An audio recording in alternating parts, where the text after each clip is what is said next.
चलो ऋणात्मक संख्याओं को जोड़ने और घटाने का कुछ अभ्यास कर लेते हैं।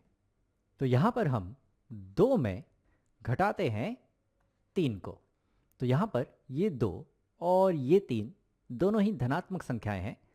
तो यहाँ पर हम दरअसल एक धनात्मक संख्या में से दूसरी धनात्मक संख्या को घटा रहे हैं। और अगर ध्यान से देखें तो हम एक छोटी धनात्मक संख्या में से एक बड़ी धनात्मक संख्या घटा रहे हैं।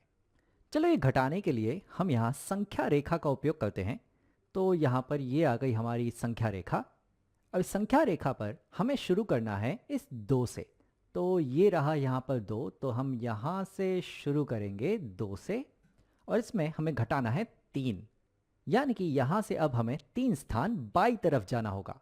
तो ये हो जाएगा 1 स्थान बाई तरफ, ये हो जाएगा 2 स्थान बाई तरफ और ये हो जाएगा 3 स्थान बाई तरफ। तो हम पहुंचेंगे यहाँ इस बिंदु पर, यानी कि इस संख्या पर जो है ऋण 1, यानी कि 2 ऋण 3 बराबर है ऋण 1 के।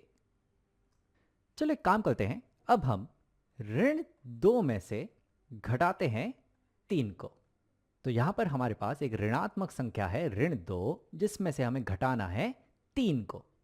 तो यहाँ पर मैं एक संख्या रेखा बना लेता हूँ और संख्या रेखा थोड़ी ऋणात्मक की तरफ थोड़ी बड़ी ले लेता हूँ। तो ये आ गई हमारी संख्या रेखा। हमें यहाँ शुरू करना है ऋण 2 से। तो ऋण 2 है यहाँ पर, ये रहा ऋण 2 और इसमें हमें घटाना है 3, यानी कि हमें 3 स्थान बाई तरफ जाना है। तो यहाँ पर ये हो जाएगा 1 स्थान बाई तरफ, ये हो जाएगा दूसरा स्थान बाई तरफ और ये हो जाएगा तीसरा स्थान बाई तरफ। तो हम पहुँचेंगे इस बिंदु पे, इस संख्या पे जो है यहाँ पर ऋण 5, यानी कि ऋण 2 ऋण 3 बराबर हमें मिल रहा है ऋण 5 के।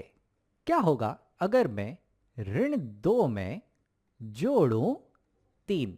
तो यहाँ पर हम एक ऋणात्मक संख्या ऋण 2 में जोड़ रहे हैं एक धनात्मक संख्या 3।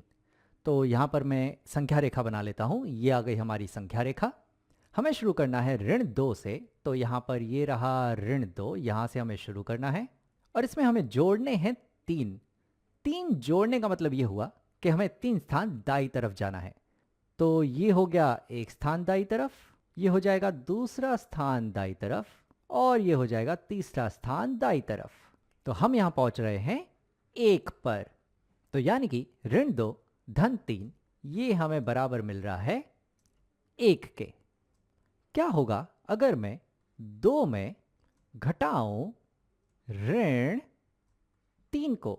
तो यहाँ पर मैं एक धनात्मक संख्या 2 में से घटाना चाहता हूं एक ऋणात्मक संख्या ऋण 3 को।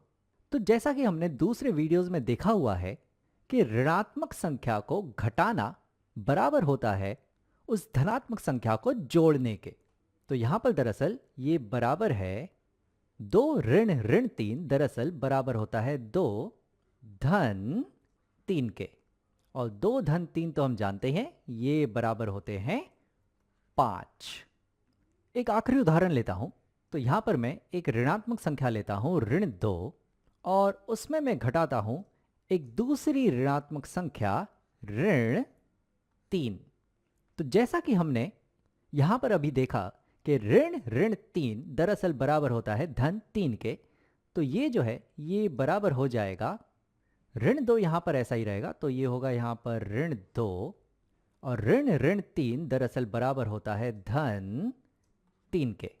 तो ये है दरअसल ऋण 2 धन 3 और ऋण 2 धन 3 तो हम यहाँ कर चुके हैं, जो हमें मिलता है बराबर 1 के। तो ये बराबर हो जाएगा यहाँ 1 के। तो हमने यहाँ पर एक धनात्मक संख्या में से एक दूसरी धनात्मक संख्या घटाई, फिर हमने यहाँ एक ऋणात्मक संख्या में से एक धनात्मक संख्या घटाई, फिर हमने यहाँ एक ऋणात्मक संख्या में एक धनात्मक संख्या जोड़ी और यहाँ पर हमने एक धनात्मक संख्या में एक ऋणात्मक संख्या घटाई और आखिरकार हमने एक ऋणात्मक संख्या में से दूसरी ऋणात्मक संख्या को घटाया।